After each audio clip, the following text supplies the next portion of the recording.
Hey guys, this is Robert Breedlove from the What is Money show. And as you've learned by watching this show, Bitcoin is the single most important asset you can own in the 21st century. And one of the most important companies in Bitcoin today is NYDIG. NYDIG's mission is to facilitate financial security for all. They accomplish this by bringing a high level of professionalization and sophistication to the Bitcoin marketplace. As a true game changer in the industry, NYDIG is safely unlocking the power of Bitcoin for forward-thinking individuals and institutions alike. By using NYDIG, you will gain access to an end-to-end institutional-grade platform, providing Bitcoin OTC transactions, Bitcoin collateralized borrowing, secure custody, asset management, derivatives, financing, market research, and more. And all of these services meet the highest regulatory, governance, and audit standards. Led by Robbie Gutman, Yin Zhao, and Ross Stevens, NYDIG has absolutely exploded onto the Bitcoin scene recently and is leading the way for ongoing institutional adoption in this nascent asset class. So please be sure to check out NYDIG as a single source for all your Bitcoin needs. Hey guys, welcome to the What is Money show. Sitting down today with Mr. Ben Askren. Ben, welcome to the show. Yeah. Thanks for having me, Robert. I'm just a recent big fan of you because I watched, like I said, your whole Steelers series in the last week or so. Tremendous stuff. So I'm excited to talk today. Awesome, man. I'm really excited to hear that. And we were just talking offline a little bit that this is your first Bitcoin bull market, huh? Well, I got in, my first buy was August of 2017. So we were definitely on the way up. But I was saying, I remember at that point in time when I very first bought, Coinbase had a limit of $4,000 per week, not per day, per week. And so I didn't get all my money in very fast. It took me, eventually I got upped a little bit, but it took a while. Yeah. And so maybe it was I didn't have enough money in at the time, but I don't remember. So obviously, if I got in, it was end of August 2017. There was 3 to 4 months of the bull market left. I don't remember a big dip in that end cycle there. And then obviously, January, the bear market started. We started our downturn. So obviously, I lived through all of that. Yeah. And listen, we've had a couple other dips during this bull market, but man. Dude, when those prices started dropping this morning, I'm like, I didn't sell nothing, but I kind of wanted to, but then I kind of wanted to buy some more. So I had so many mixed emotions all at the same time. Yeah. Well, this is I think the fastest drawdown in a month since November 2018. So it's no joke. Wow. Volatility's high. And really, I would expect the first rule of Bitcoin is always expect the unexpected. Yeah. But that said, I would expect things to continuously get more volatile just as we print more money. I mean, things just make less and less sense and prices move a lot faster and a lot further. So on that note, it's like your emotions really come into play on the downside, and they come into play on the upside as well. But the downside is when things get choppy and scary. So that's why it highlights the importance of having a plan of just what you're doing with your positions, especially, and you've been doing this longer than I have, I think, especially now that so many people have gotten in because of me, and now to this point, it's all been like, yes, you made us so much money. And then today, I think I had like 4 people call me and be like, when is this going to end? I'm like, I don't know. I have no idea. Hopefully soon. I always get the text from my friends saying, why is this happening? It's like, the answer is always the same. It's like Bitcoin is effing volatile. So when it's down, that's why it's down. But yeah, people are always trying to assign a narrative to it. I mean, I know Elon's tweeting and the contention there. The China thing. These things all contribute, but in my view, there's 40% corrections are normal in Bitcoin bull markets. So we're right there now. We're close to 40% down. Yeah. Well, that this morning though, so obviously we had dips yesterday, but then all within like an hour, it went from like 40 to 30 and then back up to 38, 39, all within like maybe it was a 2 hour span, but it was very, very quickly. Yeah. Yeah. Yeah. So, it actually dropped to 30. Yeah. I didn't even see You that. didn't see Wow. that? No, I missed that one. That's what I'm saying. It was so fast. It happened like lightning. It was so fast. Yeah, so it didn't last very long. I almost bought more. I didn't pull the trigger, but actually, I'm a proud husband because my wife actually bought some super low. I don't even know how she knew how to open up an account, but she's like, she hears me talk about it all the time, and she kind of whatever. And she, for some reason, she looked at it this morning. It was low, and she said, "I guess if there's ever a time to buy, it's now." And she went and bought some Bitcoin. Now that is a great wife you got there, buying Bitcoin for you on the dip. Wow. Yeah, for real, right? Well, I think if we just get a message out to the world, first of all, leverage trading is fucking disastrous for this very reason, because the volatility is unpredictably super high and crazy. And if you leverage your position, you just become fragile over time, which is not a good strategy in Bitcoin. And I think I don't know how people do. I don't know how people leverage. I mean, I feel like I am a person of very low anxiety. I like risk taking. I have high risk behaviors. I have my whole life, and Bitcoin in itself is kind of high risk, volatile. You got to be able to deal with it. Then you leverage up. Like I feel like you got to be on drugs to want to do that. It's crazy. Yeah, you got to be very careful. And Saylor actually went into that in the Saylor series. There's smart leverage and not smart leverage. But if you're leveraging right on top of your Bitcoin, especially to high degrees, that tends to be pretty dangerous. Yeah, seriously. And then the other piece I think is just honestly, it's like Buffett said, be greedy when others are fearful, fearful when others are greedy. It's times like this in Bitcoin markets where it doesn't feel good buying. Maybe it feels scary to buy, but those tend to be the best times to buy, actually. Absolutely. So, yeah. Well, I really appreciate you coming on. We agreed to talk about this very interesting book by author Robert Greene titled The 48 Laws of Power. When did you read that book? It's been a couple of months. And you know what? I'm actually really annoyed because I started reading his book Mastery, which I also really enjoyed. And then you know what? I can't find it. And so these things happen to me usually. My life's crazy, and then obviously after a couple of weeks, I'll usually like, oh, there it is. So now it's been like 3 weeks probably. So I probably got to buy a new copy because I probably lost it for good somewhere, but that was really good also. And with the 40 Laws of Power, I don't recall who suggested it to me now, but I thought it was an outstanding book. I really liked it. And it was funny because it's one of those that I don't feel like a lot of people talk about. There's those books like Anti-Fragile, it's great, right? Yeah. Or The Tipping Point, where everyone kind of talks about them, everyone references them, and I don't really feel like that's the case with 48 Laws of Power, but I do think there's a lot of really good things in there. Yeah, I agree. I read it, I don't know, maybe 7 years ago, 5-7 years ago. And it touches on a very taboo subject, which is power. Like a lot of people, we don't talk about power. The power dynamics are constantly at play in life. Yes. But the author does a great job kind of combing through history and discussing them from a lot of different angles and a lot of different domains. Yeah. Maybe just for my audience. So this show it's called the What is Money Show. And I do that because I think it's the rabbit that gets people down the Bitcoin rabbit hole. Yeah, absolutely. So this topic is a little tangential, but clearly money is power. Power is money. So I think it's all related in a way. Maybe you could just give us a little bit of your background and mindset as it relates to the context of today's discussion. Like what got you interested in the book, and then what do you think? What was relevant to you for reading the book in terms of like how you came up and your career and such? Yeah. So I have a bookshelf over there. So I'm an avid reader. I read 30 books last year. Probably I wasn't going to get that many, but hey, Corona happened. So I got a few, a handful of extra in. Yeah. So I was an avid reader my whole life. I wrestled. I won NCAA titles. After I did that, I went to the Olympics. After that, I decided to be a professional fighter. I did that I didn't think it would last so long, but I did it for almost a decade. I won world titles in 2 different organizations, Bellator One Championship, which are the number 2 and 3 organizations. After I retired the first time, I ended up being traded to the UFC, the first and only still trade in mixed martial arts.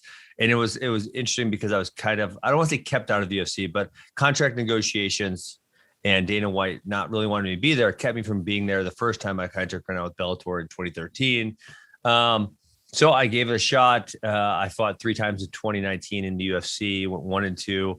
And then I needed to get my hip resurfaced. So I did that in 2020. It's tremendous. I mean, it's so good. I'm so glad I get it done. I should have done it earlier.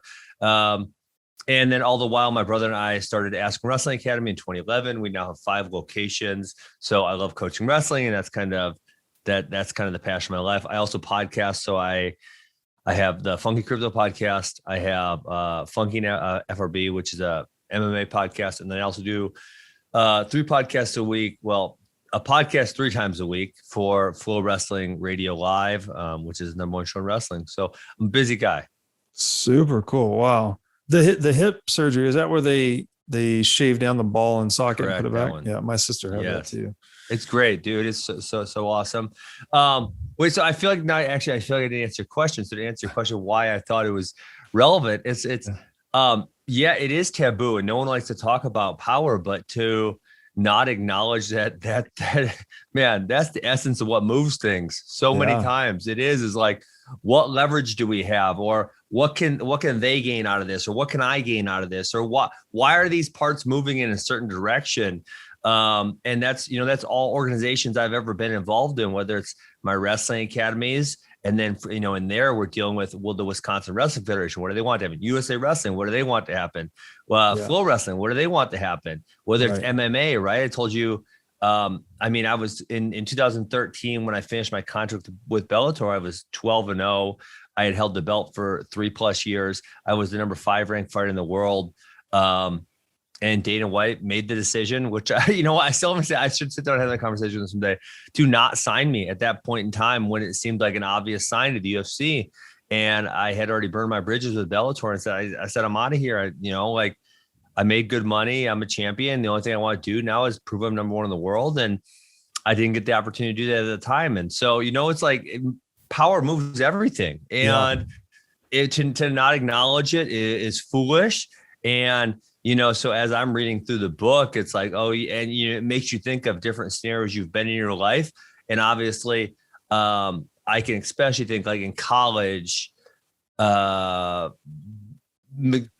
on the wrong side of someone, like doing stupid shit because you're a kid and you're like, well, this is the way it should be. Right. And a lot of people never recognize the power dynamics. And they always just think, well, this is what should happen, without ever realizing, well, that's not going to happen because those people don't have the power. Or if that happens, then that hurts that person, and that person doesn't want it to happen. Those type of things. Yeah. Yeah, no, it's great points.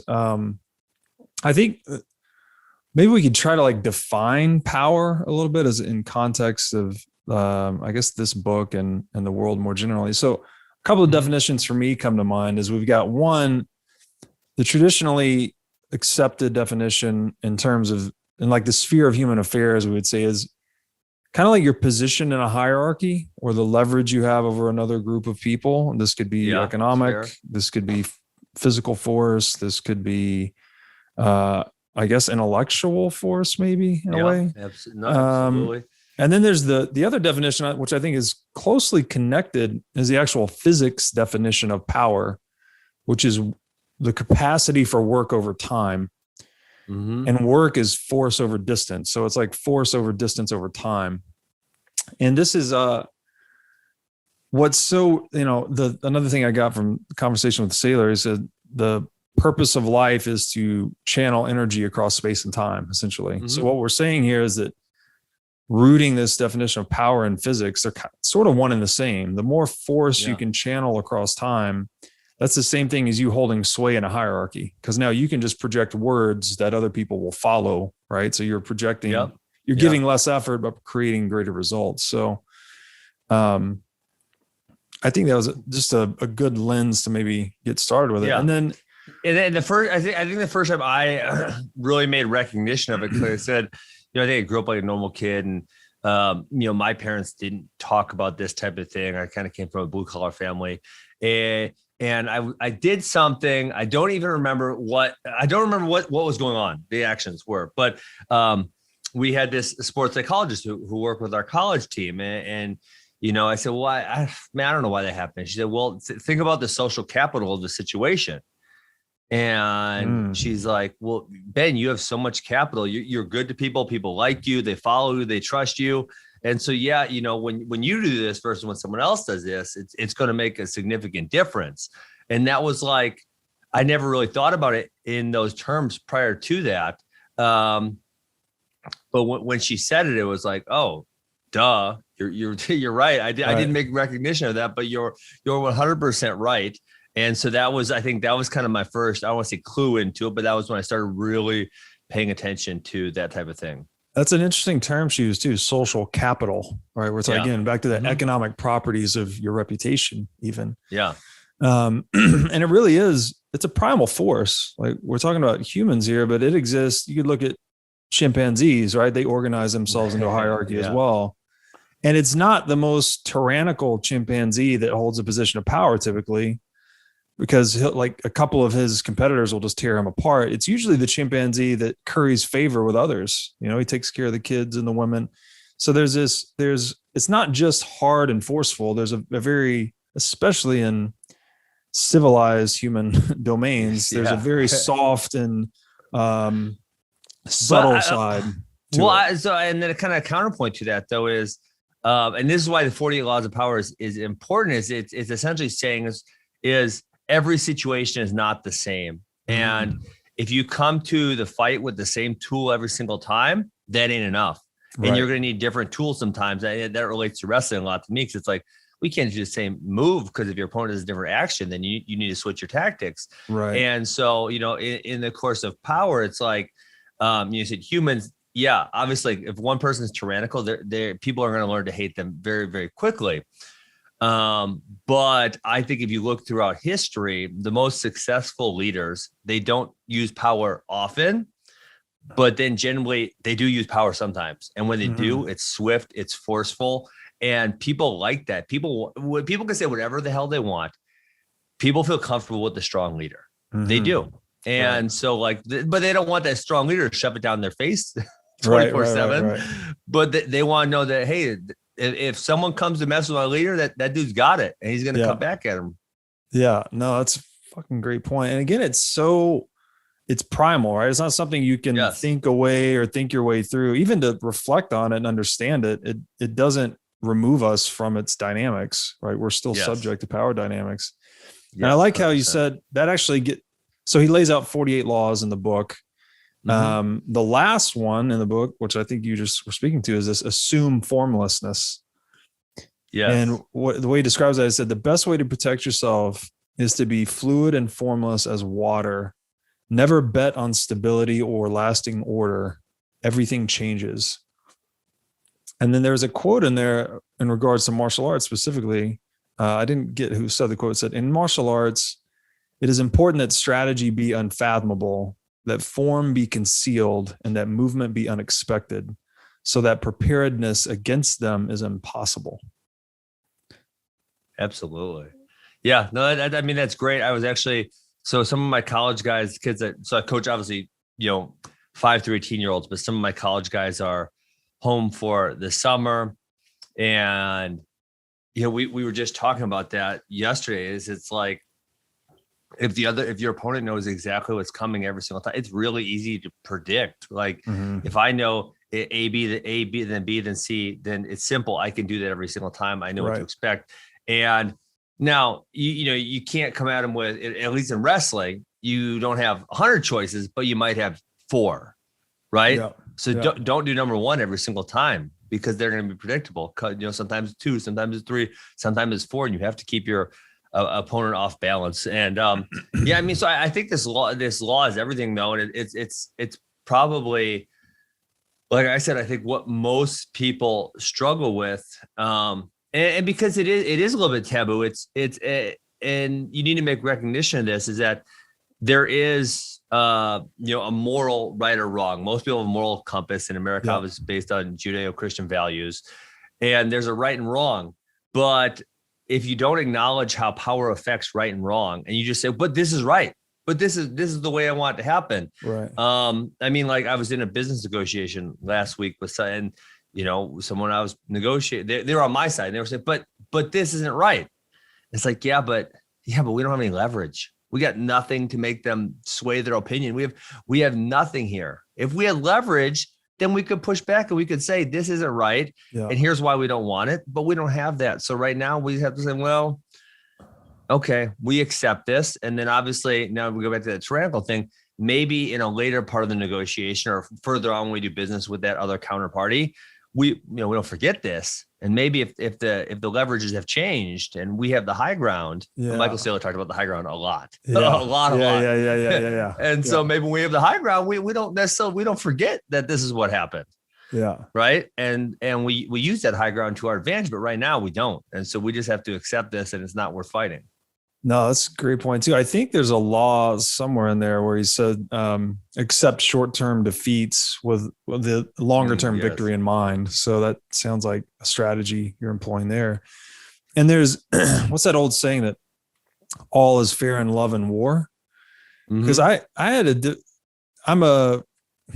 guess I would say a disciple somewhat of Jordan Peterson. I follow his work really closely, and he's all about, clean your room, tell the truth, all of that. So I have a bit of a hard time reconciling this book with the teachings of Jordan Peterson, because this book is, a lot of it's about contention, combat, deception. But I guess in those situations where you're facing an adversary or facing someone, I guess there's a big parallel here between kind of like dating or seduction and combat. Where anything goes kind of. Yeah. And that points to this. There's also that relationship, which is really strange to talk about, but this relationship between power and sex too, between people. It's like, it's not, I guess the traditional power dynamic would be kind of the masculine dominating the feminine energy, but it also, there's a yin and yang to it. Absolutely. And it's just something so deeply biological to who we are. But it seems like only those situations, I guess, war and I don't know if you say love or dating, but that's where deception is sort of like warranted at times. Well, isn't business also? I would say business as well. And kind of war. Again, I guess it is kind of combative in a certain sense, right? Yeah. And if you're too deceptive over too long of a period of time, people will figure it out, and it will come back to you, obviously. Right. Well, so when you say like the Jordan Peterson, the moral right or the Judeo-Christian values, and that's where, like I said, a lot of people get stuck on is, but then what we have to realize in humans, and so I think, I'm not a Christian. I don't participate in religion. In all fairness, I go every week with my wife because I think it's a good place to go. Because she buys Bitcoin on the dip. She buys Bitcoin. There we go. Perfect. But I think it's also, and I think Christianity recognizes is like human beings are inherently flawed, and there's all these things about us that are not logical. And so if everyone were perfectly logical and everyone were perfectly disciplined, then I think it would be much easier to apply a moral compass to war or business decisions or love. But when we realize, like jealousy or envy, like these human emotions, which are really negative, right? Because if you find yourself being jealous or being envious frequently, that's a really negative human emotion that you don't want to spend time experiencing. But to not acknowledge that people don't feel that, and then that those feelings are going to lead people to have certain actions, like it's kind of foolish. So people are inherently flawed. Christianity says that. And so while we might want to go with what is moral and what is right all the time, we have to acknowledge humans are flawed and they're not going to make the logical decision all the time. Yeah, it's interesting. What do you think the relationship between envy, jealousy, and power is? I guess we could maybe expand the scope on that. This would go great with number one that you highlighted in your outline, and it's where the book starts. And I'll tell you, I'm not going to tell the stories because people would probably be able to figure out who it is too easily. Never outshine your master. This is it's a fatal flaw. It's and again, like you could be as right as you want. You could be 100%, you could be 100% in the right. But if they're the master and you're not, you're gone. And like I said, I learned that the hard way earlier in my life. And I feel like I was 100% justified in all of my action. I think I was on the moral right. You can't outshine the master. And you need to realize that. And and after that point in time, when that happened in my life, I made recognition of that. And so now if I do have to put myself in a position where there is a master, I acknowledge that. But most of the time, I just try to put myself in a position where I am kind of my own business owner. I'm an entrepreneur. I don't really have to answer to anyone. And so I try to put myself in those type of situations because, man, and emotionally, I know I shouldn't outshine the master, but when it's like, hey, let's do this, let's do this, let's do this, let's do this. And it's like, boom, boom, boom, boom, boom. And it's like, oh, wait, but I can't do that because then I would outshine the master. That's such a hard thing to want to do. So I try to put myself, I try not to put myself in that position ever anymore. Yeah, man, I hear you. I consider myself borderline unemployable because I just, at least you're honest with yourself. Yeah, like I'm very fiercely independent, as it seems you are as well. And the author makes a great point in the book. He said you can inadvertently outshine the master just by being yourself, just doing what you do. So it's such an art to try because you also have to be competent, clearly, in any project you're engaging in. But then you have to curb that or monitor that competence, perhaps, I guess, and how it's being displayed relevant to your master's ego. There's another thing I came up in kind of corporate America a little bit. And the one thing I learned is it's always your job to make your boss look good. Like no matter what hierarchy you're in, that should be your number one focus is you're supposed to make the boss look good was rule number one. And then eliminate confusion was rule number two. So you're trying to just make things more clear, I guess. And the one example the author gave in the book was about Galileo, where he made this discovery of Jupiter for the Medicis. And then instead of like taking credit for the discovery, he commissioned this emblem to be made, acknowledging Cosimo, who was, I guess, the ruler of the times. And it was a emblem of him and the stars and the discovery of Jupiter. So putting him in this perceived position of power. And then Cosimo in turn made Galileo his court philosopher and mathematician with a full salary. So had Galileo tried to take credit for that, it probably would have not worked in his long-term interest. So it's interesting how that plays out. Let me close these windows real quick. Was that a chicken? Did I hear a chicken? Yeah, there's roosters. I'm in Kauai. And there's roosters everywhere. You're in Hawaii? Kauai? Yeah, Kauai, Hawaii. Oh, wow. That's awesome. I have some chickens. We had these really loud ones last year. We had guinea hens because they were supposed to eat more ticks and my wife wanted to get them. And then, dude, they were too annoying. We had to off them because I bet they were delicious. They were so bad. Right? You know what? The person that shot him was supposed to share them with us when he cooked them, and he did not share them with us. Didn't do that. That's funny. No, he ate them himself. Where are you based? I'm in Wisconsin. Oh, nice. Milwaukee. Very cool. So can never outshine the master. That's it's an important one. It's a tricky rule. I learned it the hard way for sure. So it's like you have to do your part, and then when you have the ability to become the master, right?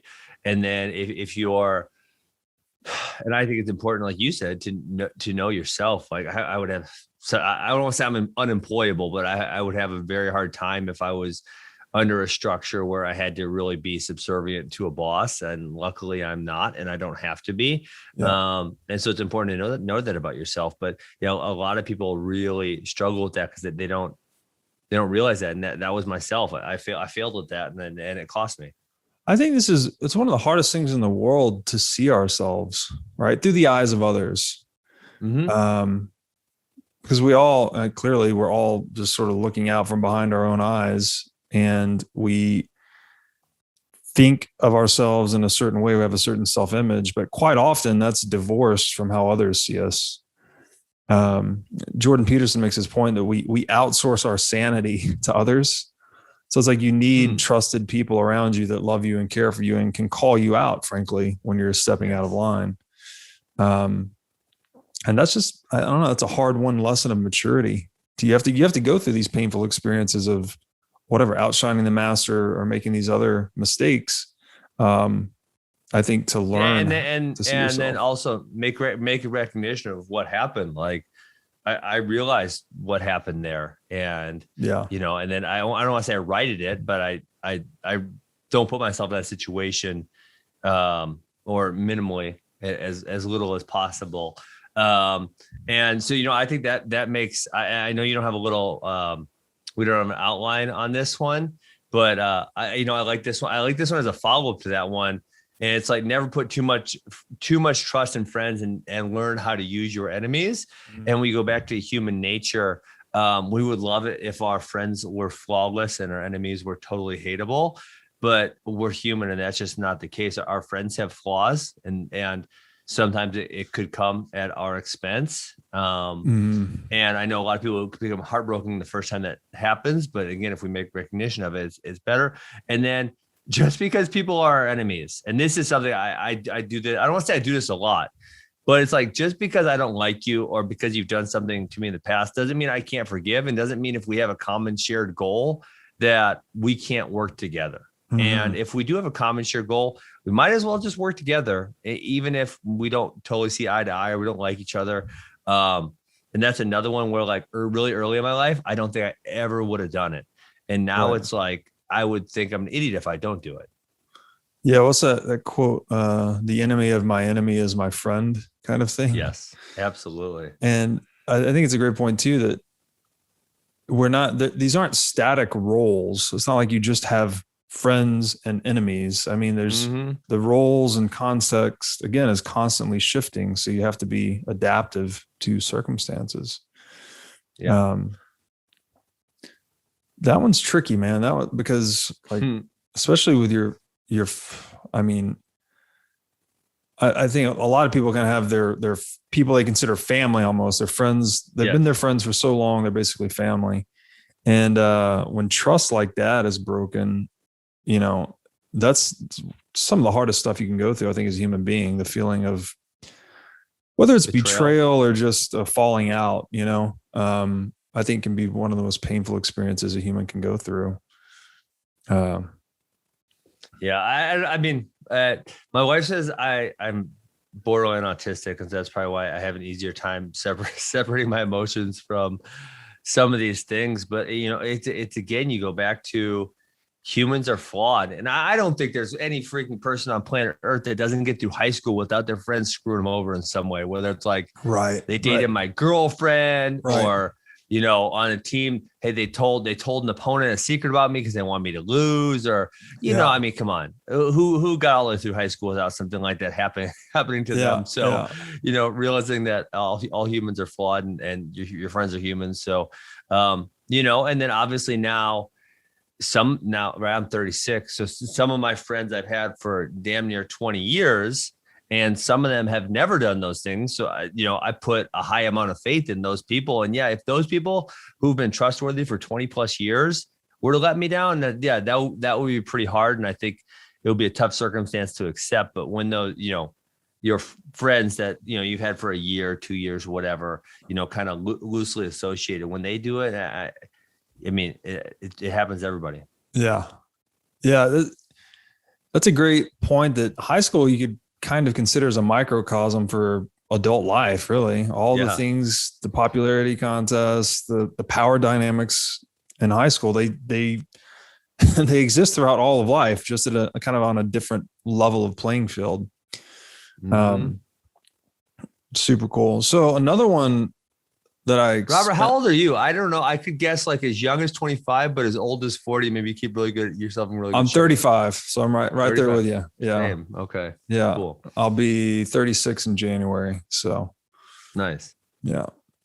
I used to box, by the way. But really? Man, UFC, you guys, I lived in Vegas for 5 years. I actually sat ringside for a Okay. fight once with Dana White. Nice. I've won this raffle. That's Love awesome. UFC, man. It's so strategic, so much Yeah. strategy. What's it? Did you grew up in Vegas too? No, I grew up in Tennessee.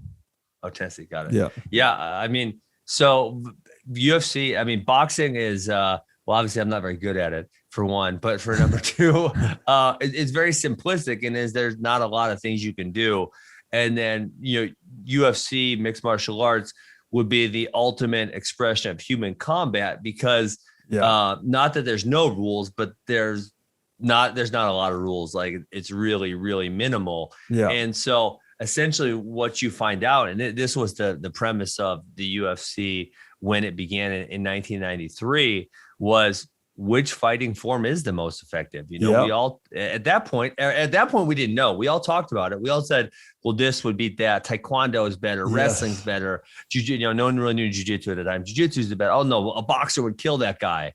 Yeah. But it's like, okay, well, let's put us all in a cage where there's almost no rules, very, very minimal. And let's see what happens. Yeah. And, now we're getting close to 30 years later, and we have a really damn good idea of how human hand-to-hand combat with very little rules works and what is the most effective and what is the best. And the answer probably should have been, as anyone expected, is that you're going to need to know a little bit of everything. Yeah. Right. And then be a master at a few things to be the best. You can't just be a master at one thing, because if you're a master at one thing and you don't know the other things, you're going to get exposed very, very quickly. So, the best fighters, in my estimation, have a really solid understanding of everything. And then they have a mastery of one or two. I mean, some people like, say, Henry Cejudo, you would say had a high level of mastery at multiple things. Mm-hmm. Yeah, I remember as a kid, some of my fondest memories of watching UFC when it first started. And it used to be, they had fighting style listed under each fighter, Yes. And then eventually it was Taekwondo versus Jiu-Jitsu versus what. And now it's just all blended into MMA. Yes. Because you can't be good and only be one thing. It's impossible anymore. Yeah, absolutely. And it's so cool. Like, what a cool sport. Again, very primal, getting us back to our roots. I think that was the first Olympic sport, wasn't it? Pancration. I don't know the exact rules, but pancration was very, very similar to mixed martial arts. I think it was pancration wrestling actually, and then some form of track and field in the first Olympics. Yeah. So freaking cool. Mm-hmm. So another one of these rules we opened up a little bit was to win through your actions, never through argument. As the author says, demonstrate, do not explicate. And I think he makes a great point that we all, again, and it's hard to see yourself, we always think we're reasonable and right. Yeah. Like if we're arguing, it's like we're arguing from a position of what we believe to be right always.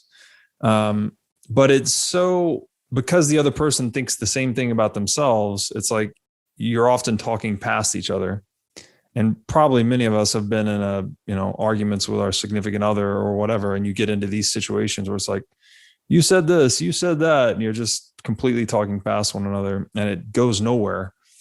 So author talks about this, the importance of taking action versus arguing. Yes, absolutely. So a great example of this for me in my life would be, my brother and I have the 5 wrestling academies. We started with 1 here, and then we expanded number 2. And, I think one of the most effective things that we've done, because me and him could argue, he won't shut the hell up, is sometimes we get arguments like, okay, we'll just do it. Let's do it and we'll see how it turns out. Mm-hmm. And then, he might say it to me, well, just do it, see how it turns out. And then, he went and does something like where there's a different schedule or a different set of techniques, or they go to a specific tournament. Oh, hey, that turned out really good. Okay, cool. I'll do that too, And so like I'll just give you for example, right now in my academy, we have our 5 through 9-year-olds. We call those ninjas in training. It's like, we don't take them too serious, just play around a little bit. But it's like, I said, hey man, I'm getting a lot of these kids. I really want to split them up. And he said, yeah, sure. Just try it. So it's like, we split and do 8, 9-year-olds, 6, 7-year-olds, and 5-year-olds by themselves. Because a 5-year-old, they're wild. They will distract anybody. And like, it's going really, really well. And so it's like, okay, now we've tested this out. We've tried this. We understand how it works now. And it's probably something that we'll then implement through the other academies. And, we've done the thing with our managers now that are running the other academies. It's like, if you really feel strongly about something, give it a shot and let us know how it works. If it sucks, well, then it just sucked at one academy, and we just like, well, that didn't work. Maybe we won't do that again. If it's great, now we can take that thing that's great at one academy and we can implement it into the other ones. And so again, on some of these things, like, and, I don't know how it started with Max and I don't remember the first time we did this, but, it was like, we could have argued till we were both blue in the face and frustrated and hated each other. But instead it was like, well, okay, give it a shot, see how it goes. And now we kind of use that same philosophy on a lot of things we do. It's so cool. It's like, that's what capitalism's all about. It's like, just run the experiment and see what works. But the world's today is so locked in politics, right? Where instead we're just arguing about things endlessly in DC or whatever political domain.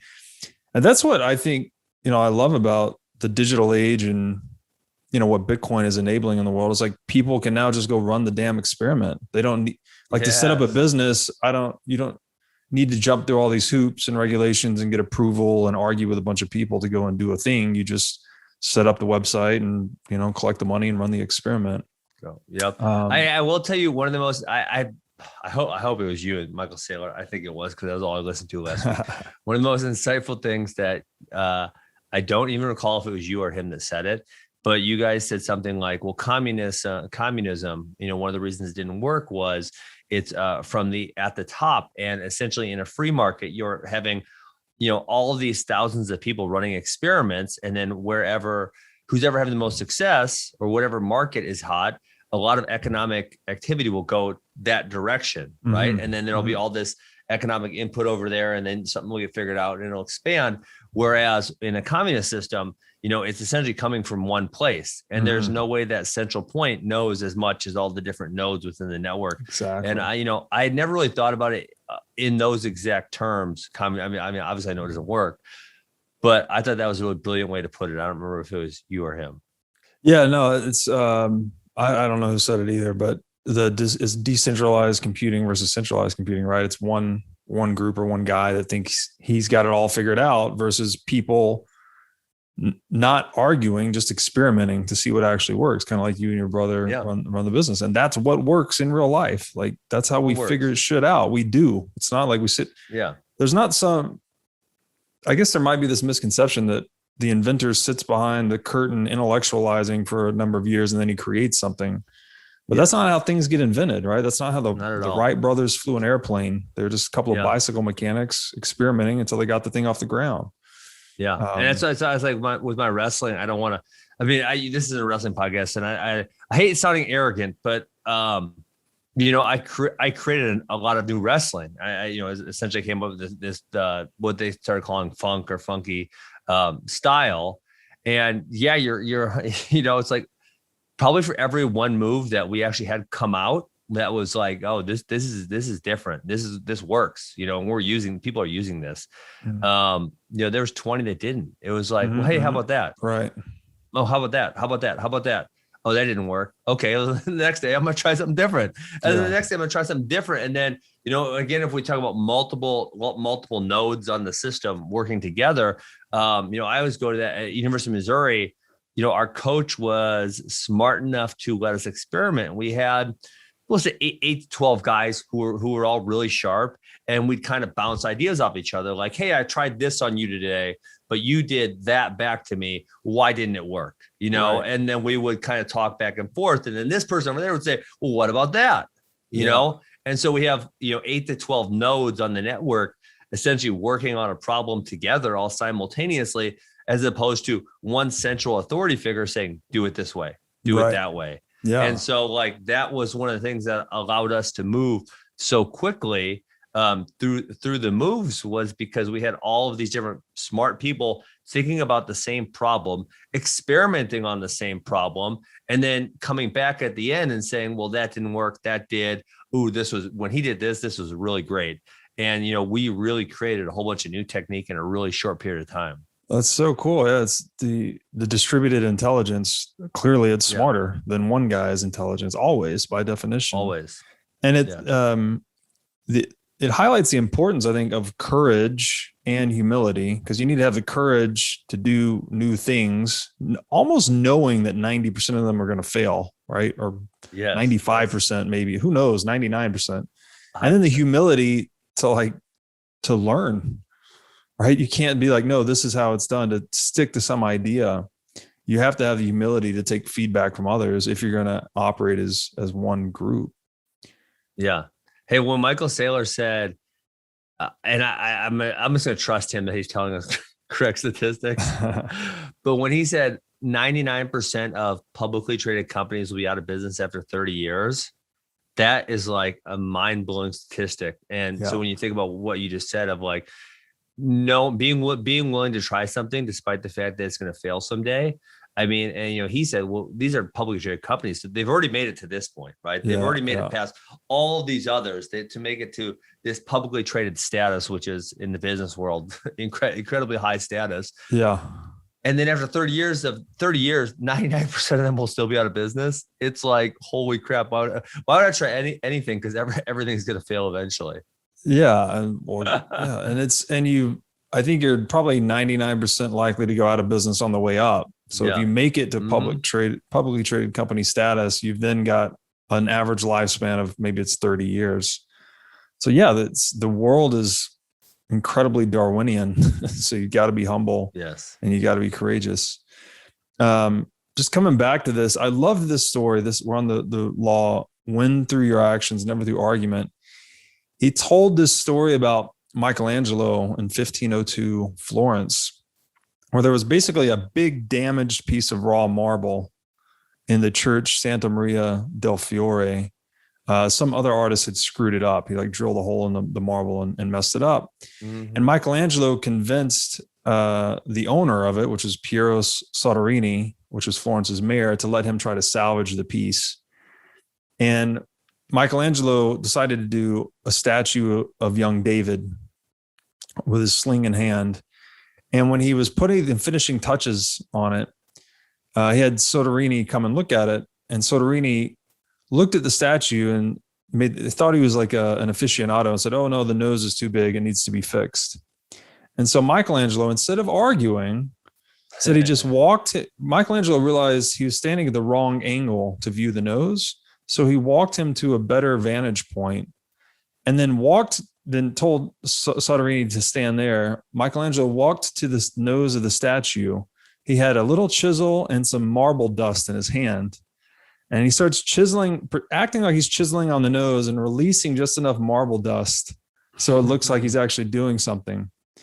And then without having done anything at all, actually just pretending to chisel and releasing some dust, he then asks Soderini, how does it look now? And Soderini's like, oh yeah, it looks great. It looks much better, even though he hadn't changed it at all. So he just, instead of engaging in argument, he just took this intelligent action, and Soderini was satisfied. The integrity of the masterwork statue of David was preserved, and everyone wins. So it makes a point that you can, through action, you can win an argument basically through action without offending anyone, even the one you're arguing against. And this is so I think two things here. I think number one, that's also a good example of never outshine the master, right? Because that's right. He could have said, "Nah, bro, you're wrong. Yeah. I'm effing Michelangelo. I'm right," but he didn't. He indulged the guy. And then number two, I think this whole point, actually we kind of talked about it without talking about, but this is the mixed martial arts. This is the UFC. There was argument for how many years about what is the most effective.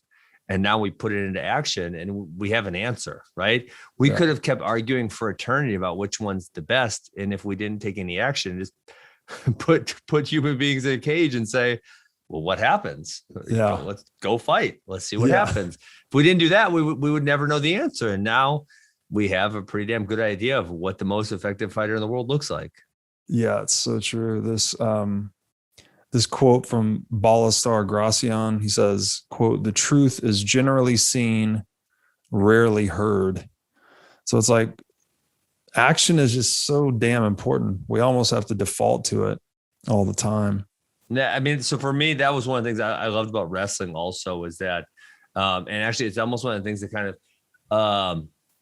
it offends me about sometimes jiu-jitsu people, they don't, in my opinion, compete enough. And they say, oh, this is my style. That's this style. And in wrestling, there's so much competition so frequently. And it's like, if there's a world championships every year, which, well, there is, except Corona years, the guys who go, they're the world champions. There's no doubt about it. There's no one else sitting on silence that was saying, I could have been a world champion, but I didn't want to go this year.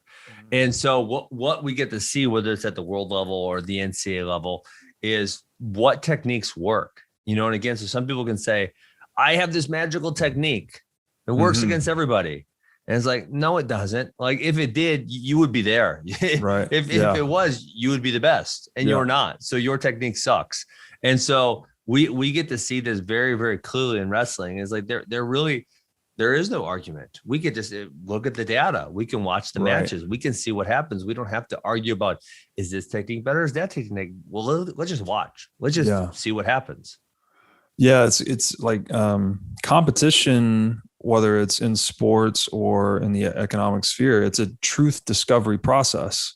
Yeah. Right. It's like, let's put all the words down and see what actually works. There's this other, I think it was at Facebook. Maybe for a while they were using the phrase that code wins arguments. Oh, so instead of arguing, they would just go and build the damn thing and then release it, like whatever the feature or function was in the software, and see if it worked, right? See if people liked it and used it. Yeah, so it's like code, even code is action in a way. We're able to just go build something. Mm-hmm. This was Khrushchev, who was a Russian, I forget what it was. He's a Russian ruler. He was giving prime minister at that time, or what was it? I don't recall. You're probably right, prime minister. But okay. He was giving this speech. I took 2 Russian history classes in college. I have a decent understanding. He was giving, I guess, a speech when he was like newly appointed to his position, and someone yelled out, "You were a colleague of Stalin's. Why didn't you stop him then?" And Khrushchev could not see where the heckler was in the audience, so he barked out. He said, "Who said that?" And no one in the audience said anything. No one raised their hand. No one moved a muscle. And then he very smoothly said, "Now you know why I didn't stop him." So true. Yeah. So that's so powerful too, to be able to have that level of poise in a moment, where someone's kind of like called you out in a moment, and then you can give a very smooth or humorous response. It makes you appear powerful and deft, I guess, in dealing with uncertainty. And hats off to people that can always pull that off, because that's not easy to do, right? Yeah, no, that's true. He made that point loud and clear. That was tremendous. Yeah. I did not recall that quote. Yeah. Well, the next one we opened up was use absence to increase respect and honor. And this one's interesting.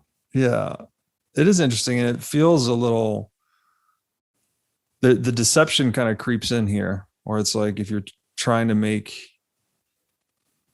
well, he opens it up great. It says, too much circulation makes the price go down. So the more you are seen and heard from, the more common you appear. So yeah, so I have a hard time with this one because, and I'm not saying he's wrong, because generally he makes very good points. But there is a little bit of, you look at and again, I don't know how you want to judge success, but you look at some of the most popular people in the world today, also some of the most wealthy.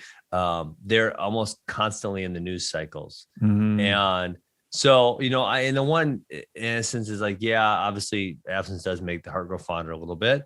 And maybe it's like, you can't force yourself in those positions. And if you just so happen to be there, that's great. And maybe people don't want you to force yourself there, but it does seem as though a lot of those people who are having a lot of success are just kind of constantly in the news cycle, or, some of the people who are having the most success podcasting, it's like, they're doing it like every single day, or, 3 to 4 times a week, something like that. So, I kind of struggle with this one a little bit because I don't know, exactly, even with myself, it's like, well, I have to decide where I want to go. Like, do I want to keep doing a vlog and staying in the public light, or do I want to, just do my wrestling thing, which I love it, which direction do I want to go and which is best for me? So I guess this is one I'm kind of personally working through right now. Yeah.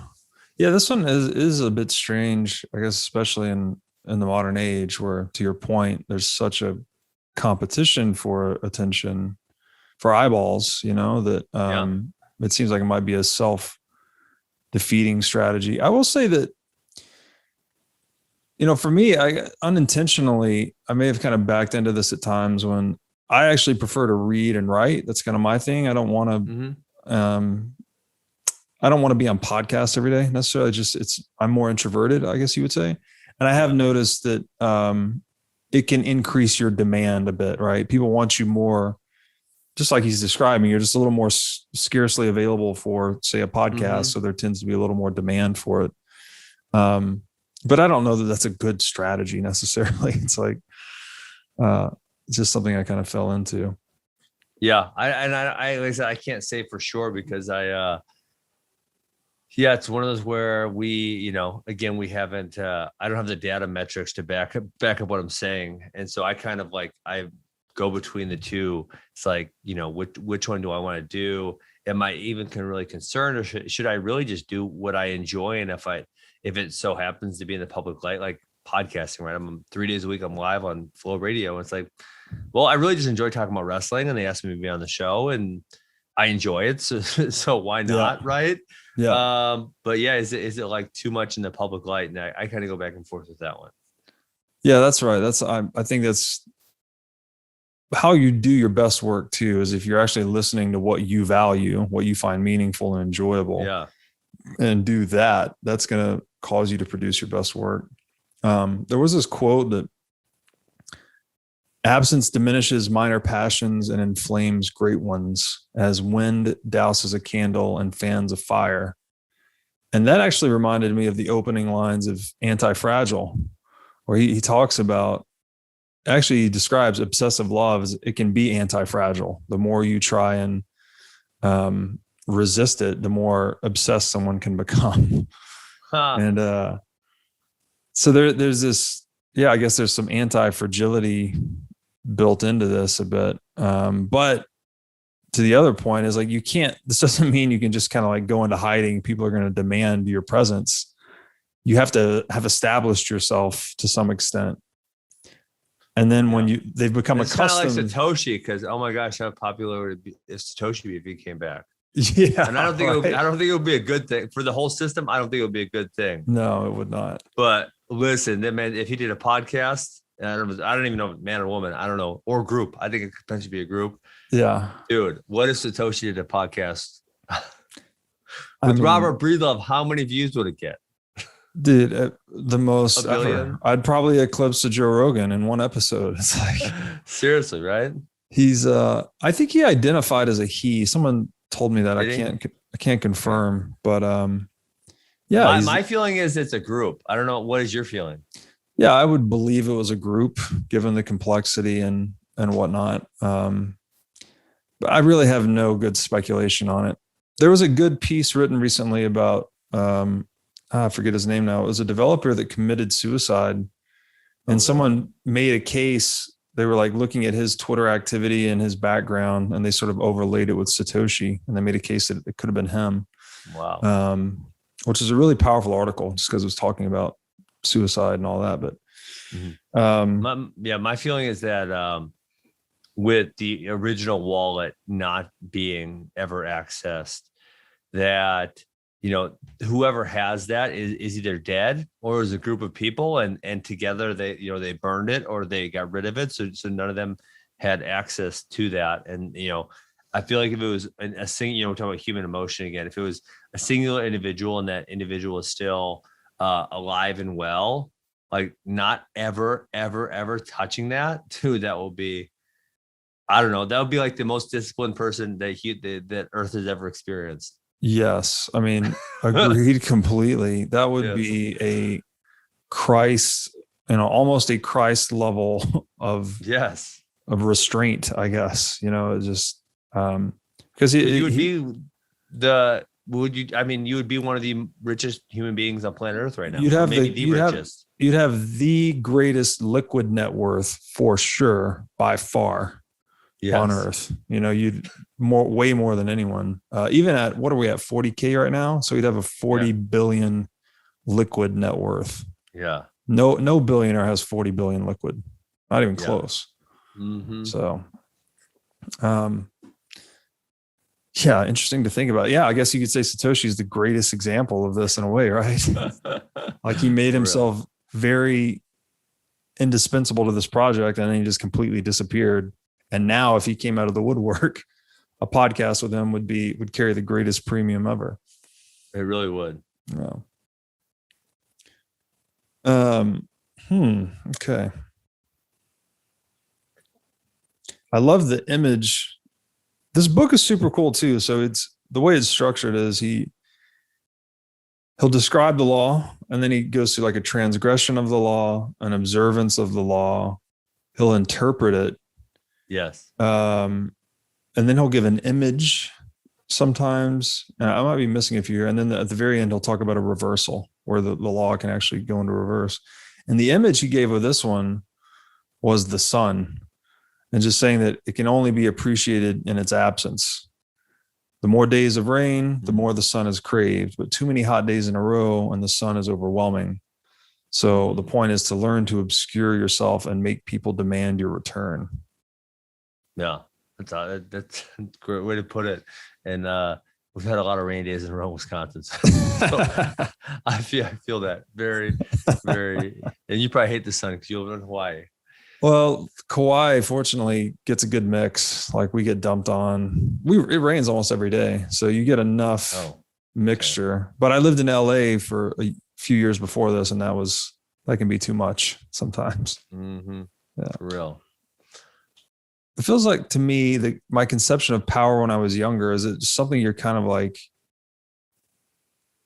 I guess, just swept up in. Like other people, when you're at a younger age, people just seem like, which they do, they know how to play the game better, whatever the game is. Mm-hmm. And there's these certain little micro expressions and nuances to power that you're still kind of learning. And this is how really children develop, right? We take cues from older children and then teenagers take cues from young adults. Young adults take cues from older adults. How has your experience with, I guess, like action and boldness changed over time?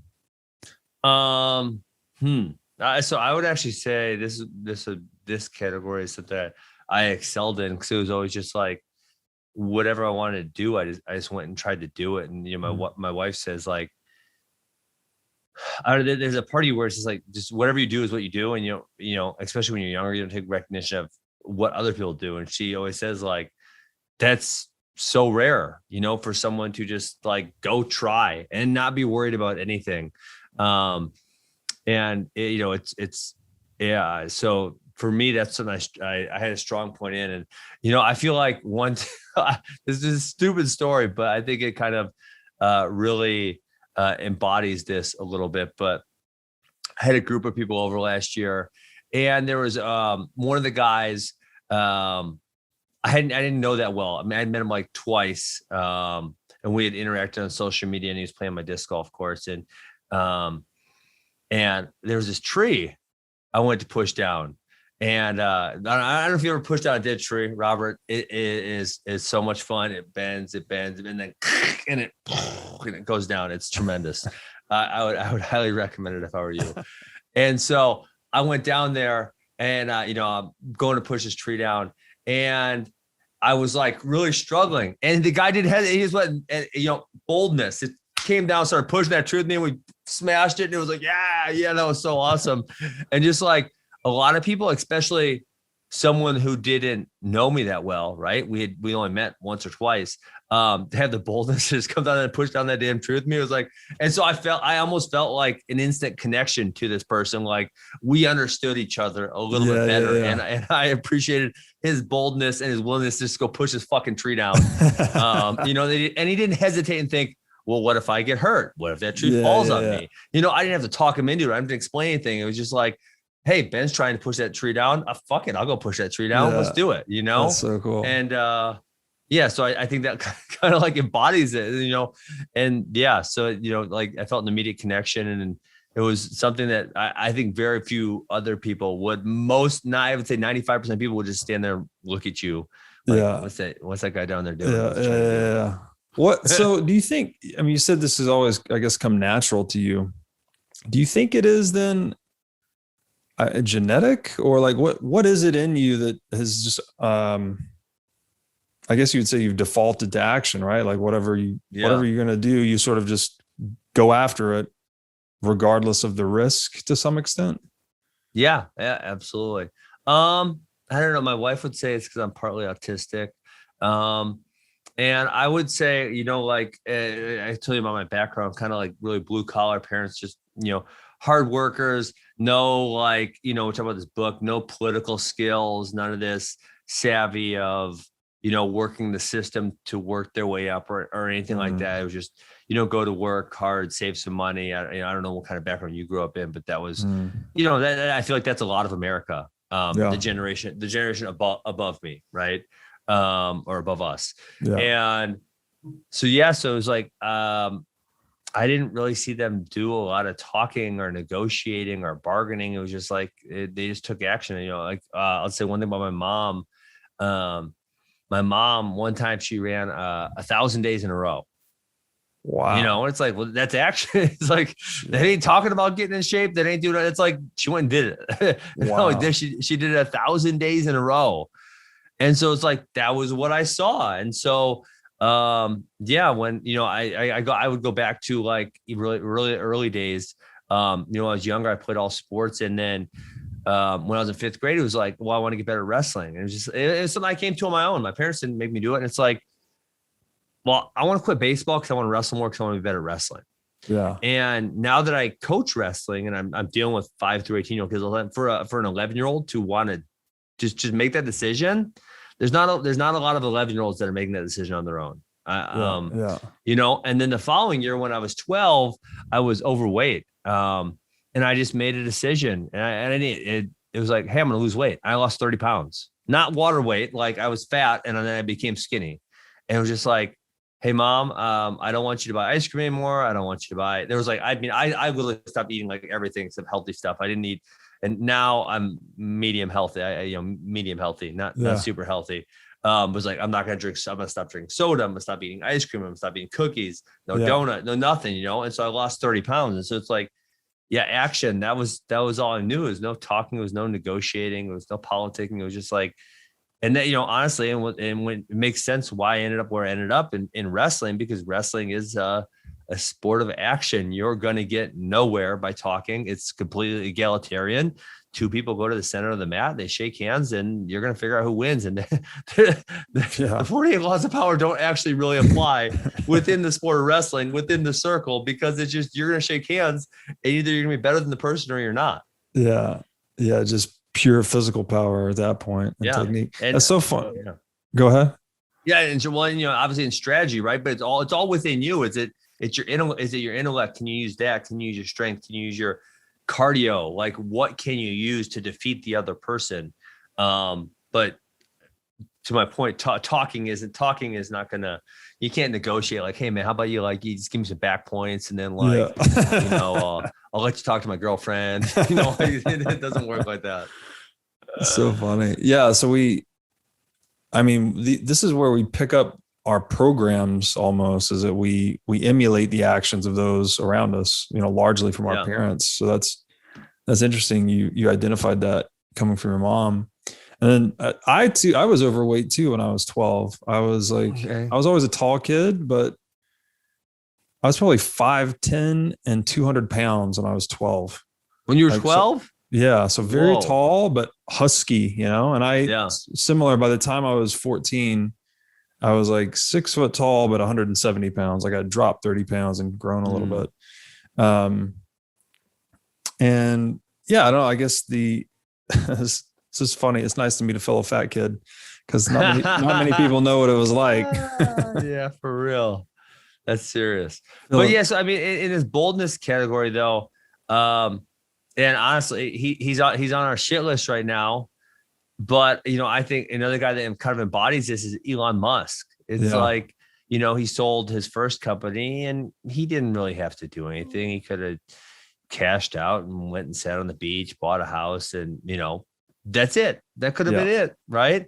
And then at the same time, he literally risks it all. I mean, he put all of his own money into his new companies, and it's like that was bold. That was extremely bold, and we like that about you. And it's like, even if you don't really know Elon Musk all that well, and then we're kind of mad at him because he fucking tweets too much sometimes. Man, he's got big balls, and man, I love it. Like I really, and I don't want to say envy that characteristic, because I would say I try to emulate it more than anything. Like if I'm gonna put it all in. Yeah, dude. What made me really like Elon is I read that, I think he has a quote. He took down $180 million from PayPal when they sold PayPal. His take was 180 million. He goes, I put 100 million in SpaceX, 70 million in Tesla, 10 million in Solar City, and borrowed money for rent. It's like, seriously, that's bold. That's what not American. That's what free market entrepreneurship is all about. I commonly say American, but it's like, I'm not referring to the country necessarily. I'm referring to the principles on what we're the mentality. Yeah. I got you.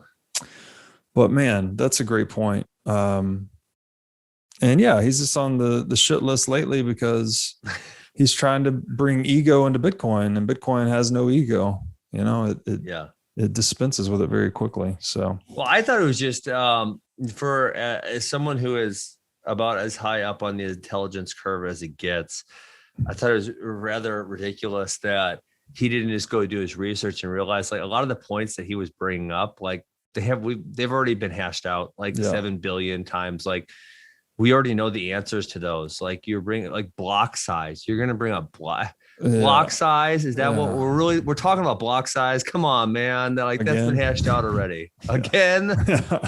For real.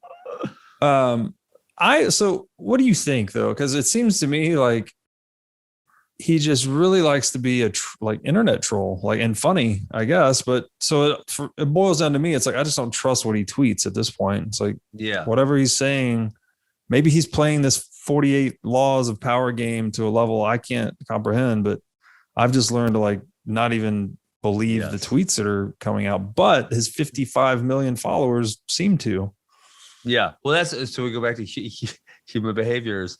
And I don't know if you've ever done this, Robert. One of the things that I enjoy doing, I haven't done it in a while, so maybe I should start. I think it's because, people have been like over politics since Trump got out of office. There's like, whatever. We're chill on it for a minute. But especially when Trump was in office and people were extra virulent, I would tweet out something that was specifically ambiguous. So you could take it really any way you wanted, and it would be so funny because you would get responses that would be like, F you, you're such a Republican. F you, you're such a Democrat. You suck, you're so liberal. You're such a jackass conservative. And it's like, to literally, no one said, well, what did you really mean by that? Or what were you getting at here? Right. Or what were you trying to say? They just assumed that they knew exactly what you were doing. And so it's like, I mean, like in those instances, there were a lot of people who thought they knew exactly what I was trying to say or exactly what I was trying to point out, when I was just trying to do stuff to piss people off so I could be purposely ambiguous. I mean, literally, that's what I was trying to do. So it's like, I don't know what Elon's plan is right now. I don't know what he's trying to do. Maybe he's trying to I mean, there's a possibility, a very real possibility, that he was trying to make the price go down so Tesla could buy more. That's not without their own possibilities. It definitely is. Yeah. No, you're absolutely right. And I think your point is well taken. But not understood by many people, that often when we speak, we're not communicating ourselves perfectly well. And the person that's they're receiving it through their own filter, right? How are you delivering it? Well, women are great at this. What are your nonverbals? Like, it's not what you said, it's how you said it. And there's such a lot of energy has to be spent just trying to get people aligned on like if you're trying to have effective communication. But then if you just go on something about social media, I guess because it's such a tight container, you put something out there ambiguous and people just interpret it only through their filter, so they're coming at you from both sides. Yeah, on social media, you can't see emotion with it. You can't see body language. Yeah. I mean, Twitter, obviously, specifically because it's almost all text, is very, very difficult to read how people are saying things sometimes. That's why, you said, you're not even trying to gauge what he's getting at anymore. You're not trying to think it's like, who knows? He could be thinking one of 15 things, and it's hard to say. Yeah. Do you think that, because I'm very dissonant about stuff like Twitter, I think is an amazing tool for me in lots of ways. I mean, like, yes, lots of ideas I get from it, but there's also that weird side to it where the communication gets blurred. Do you think it's a net benefit or a net detriment? Seems like I love Twitter. Yeah.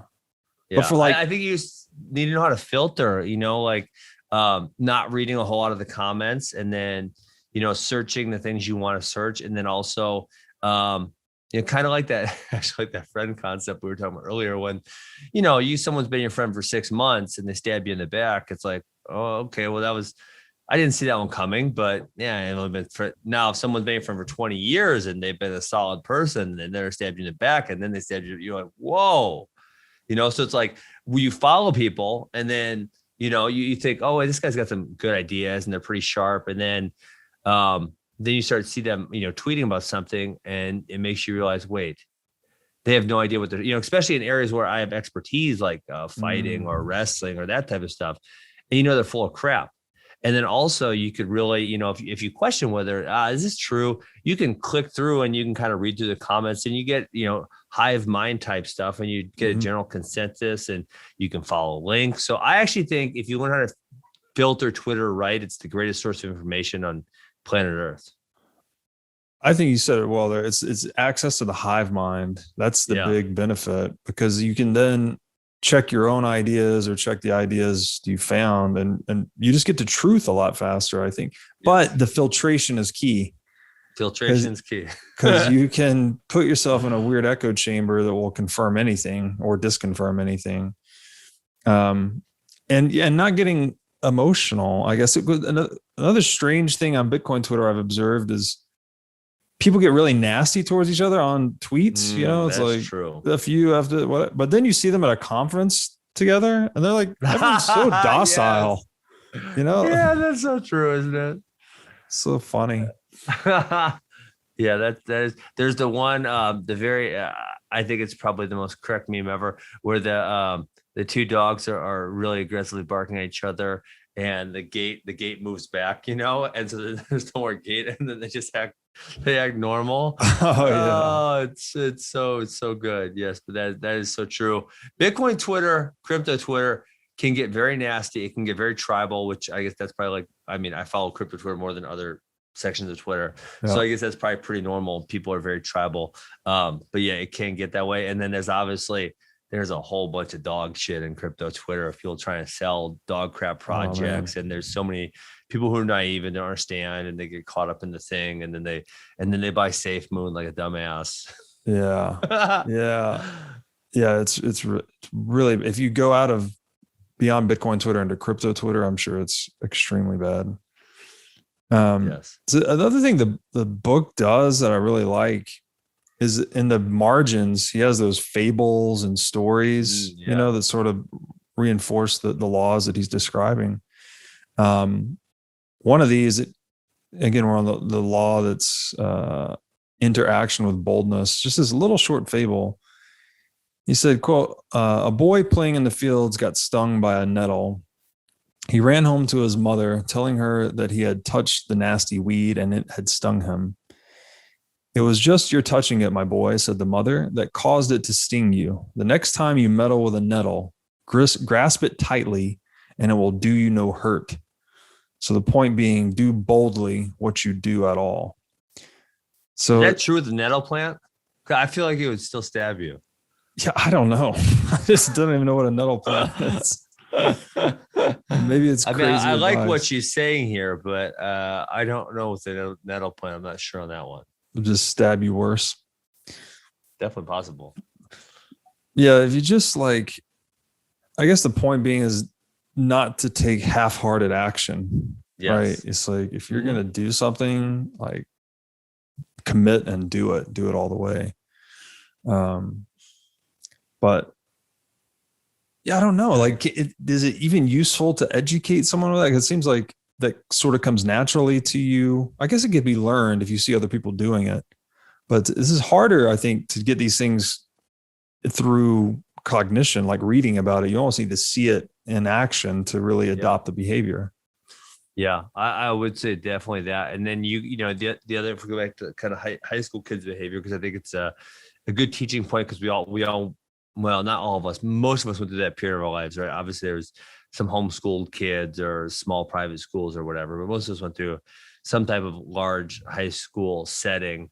And, it was something that I can see now with my classes is like the kids who they get recognition and for their boldness, and maybe they're not getting recognition anywhere else in life, or maybe there's a lot of the negatives going in life, but then when they do something crazy, even if it's bad, right, they get a lot of recognition and they love that. And then they do it more and more and more. So, I think that's definitely like positive feedback loop for them, even though maybe long-term, once they get out of high school, if they keep the behavior up, it's not gonna be so good. But people love boldness. There's just no doubt about that. Yeah, it's a great point. There's a danger to that too, though, where if you're successful with one strategy multiple times, especially, that you'll come to think that is just the thing you should always use. But then again, if you just use one strategy repeatedly, you become vulnerable to someone like a counter strategy, essentially. So yeah, so such an interesting aspect. Yeah. And then the other, like in seduction, I think this is clear too. It's like, if you're going to be, I just think back to when in my single days, where if you're like trying to hit on I've got a girlfriend. Okay. Yeah. When you're trying to hit on a girl, it's like, if you come in timid or you're like kind of wishy-washy, there's no chance. They sniff it immediately and you're toast. So again, it's like all that love and war thing. You just have, if you're going to take action, it's got to be decisive. Yeah, absolutely.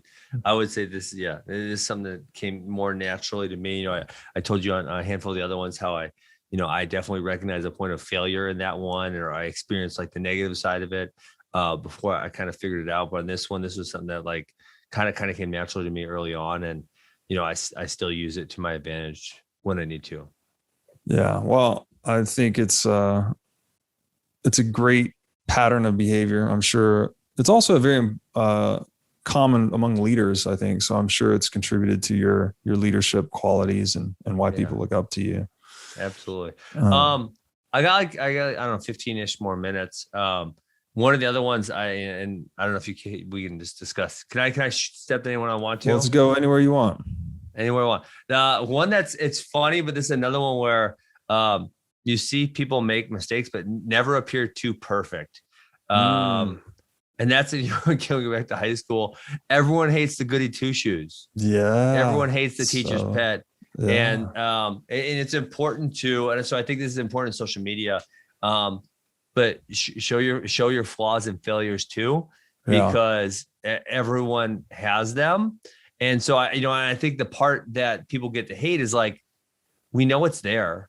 We know, but when you're hiding it too much, and the guy I'll actually point out, and he couldn't get over this, but like John Jones wanted to be liked so hard, and he wanted to hide his flaws, but obviously he couldn't, right? Because he got popped on a drug test or he got arrested for multiple times. And it was like, just be who you are, because you're trying to act like this kind of perfect human when you do these interviews, that you're just a sweet, nice kid. And it's like, no, like you're young and you're rich and you're kind of wild. And listen, that's okay. We're cool with that. Just be you. And like, and then so the one time where people really gravitated for me, and it was really funny to me because it was like, should have never worked, but it was like when Daniel Cormier, because Daniel Cormier was then playing the good guy and John played the bad guy. And that was, I think, the biggest pop that John got, or when people liked him the most, was when he actually finally kind of played the bad guy a little bit. And so never appear too perfect. I think that's a good one. And again, we go back to like what's right or what's moral, that it doesn't seem like the right course of action. But when you're looking at it through the lens of the 48 laws of power, I think that's important to be willing to show your flaws, show your failures, and be okay with that. Yeah, that's a really good one. And it's back to that difficulty of seeing ourselves through the eyes of others. Because I think you can do that inadvertently. Not to say that you're like perfect inadvertently, but if you're really good at one thing or whatever it is, if you're a really great wrestler and you're just on time every day, you execute all the moves well, you're super conditioned, like people can get annoyed by that, right? They think absolutely. I actually have this kid, and I hope none of my kids. Yeah, I don't think they're into crypto. And honestly, if this was Impulsive, I'd be worried because a lot of them watch Impulsive.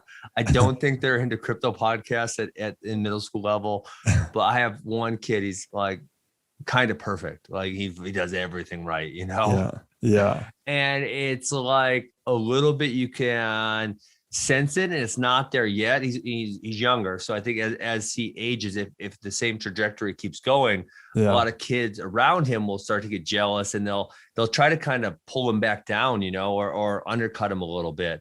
And so, like, I think it's really important. And I'll go with me because I'm trying to say I'm perfect either, but he's going to need to show his flaws to his peers, and that will make him feel like one of them. And that'll make them embrace him. And so like in college, I know I don't want to say I was like not popular in high school, but it was like, I wasn't like the nerdy kid or anything, but I definitely wasn't popular in any sense of the imagination. It was just because I wasn't living on the same path that a lot of my peers were. I knew I wanted to be a great wrestler at that point already. Most of my life's energy was focused on that. And so, one of the things I went to college to wrestle, and it was a great team. And, but I never drank, never did drugs. To this day, still have not. That's awesome. Wow. One time I accidentally ate a pot brownie because someone didn't tell me what it was. I bet that was a wild ride. Oh, it was terrible. I thought the CIA had me under mind control. Because it took me hours because I went somewhere.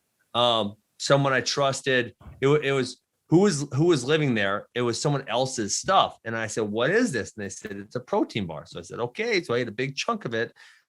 And then I was feeling really messed up. It's like CIA's got me under mind control. I didn't want to tell my wife because then she was going to think I was crazy. It was terrible. Anyways, back to the point. I never did drugs or drink.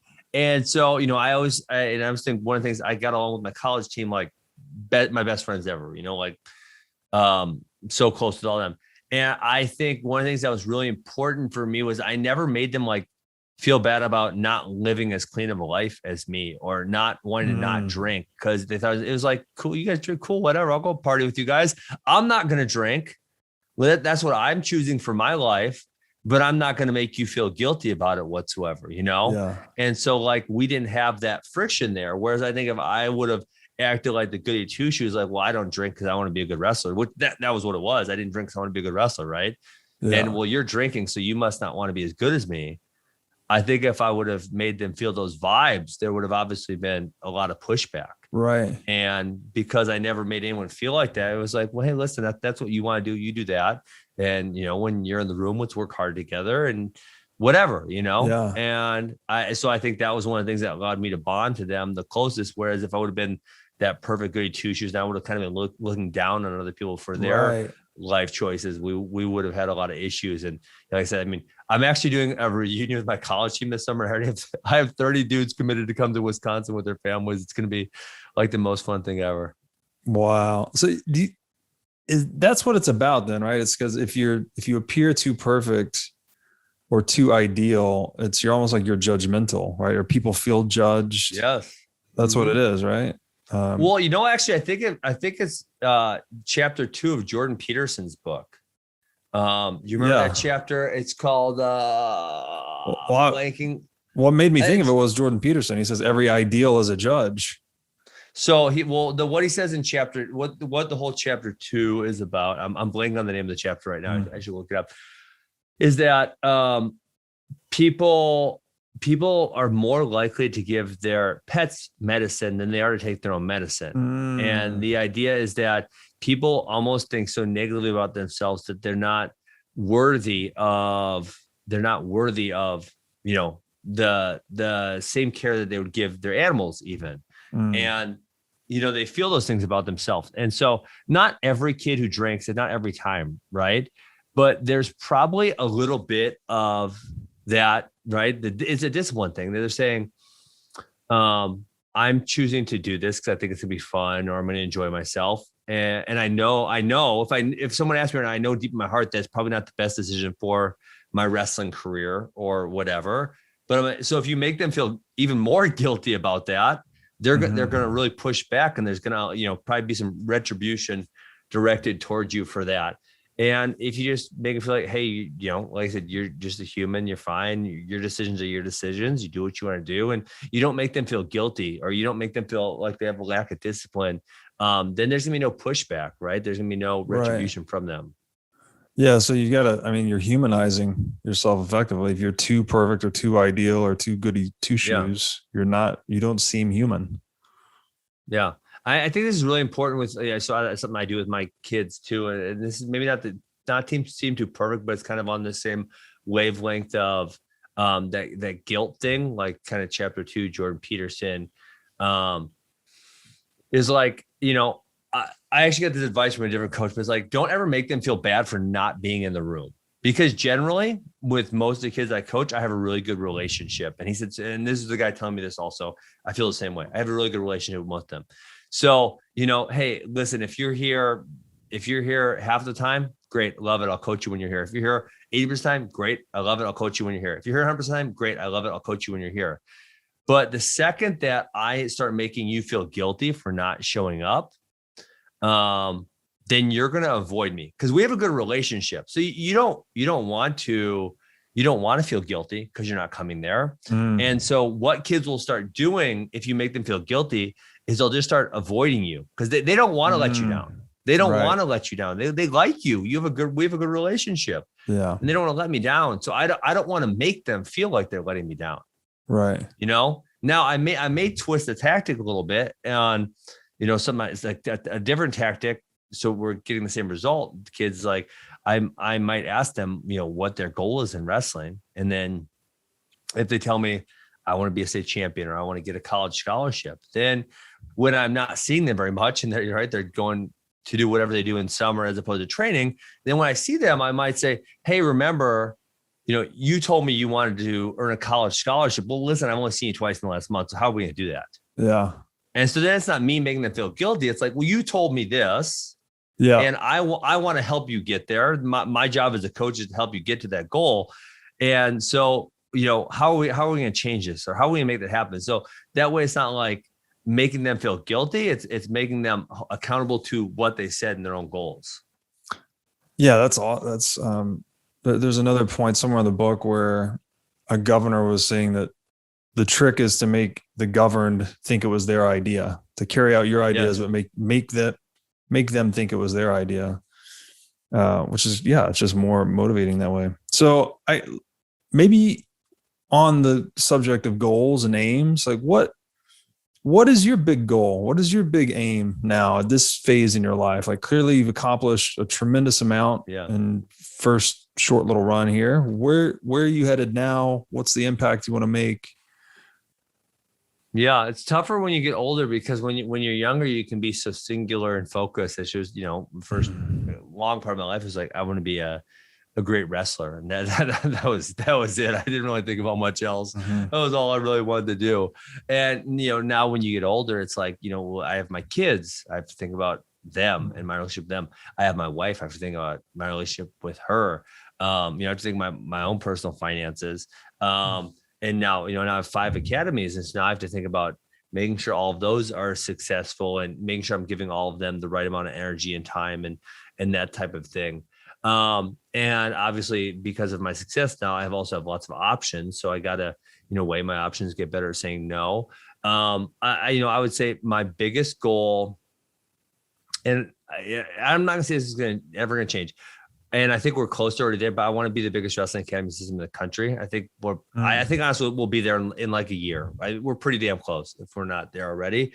And then number two on top of that would be, a good coach can change a kid's life. Not change a kid's wrestling, but very literally change the trajectory of their life. And so one of the things, people say, well, how big do you want to get? And it's like, well, I'm not really sure. I don't really have an end goal. But if I can keep putting good coaches in front of kids, I'm going to be able to change a bunch of lives through them. And so if I can do that, if I can keep doing that as many times as I can keep doing that, I'm going to do it. Right. And so now I've been able to do it 5 times with 5 academies and we have 5 really good coaches. That's just head coaches. Obviously, we have good assistant coaches also, changing lives. So if I can keep changing lives through wrestling, I'm going to do it as many times as possible. That's beautiful, man. I think that's a great place to call it. We all want to change lives, right? I mean, yes, real deep level. And I'm really happy to see you doing that in the world. I'm sure you've got a ton of happy people coming up through those academies. And I'm excited to see where you go. So, yeah. So if I can wrap it on kind of to tie the book and everything else together, please. And that's with the wrestling thing is like, one of the things that, I talked about a little bit about my upbringing, just kind of who I was a little bit. But one of the things that wrestling allowed me to do was if I put the right amount of effort and thought into something, that I could achieve as much as I want to achieve. Right. And I got damn near all the way to the top. And that really made me feel capable in other areas of my life. So wrestling was the first area I felt capable, which then allowed me to say, well, if I can do it in wrestling, why can't I do it in getting girls? Why can't I do it in school? Why can't I do it in business? Why can't I do it in mixed martial arts?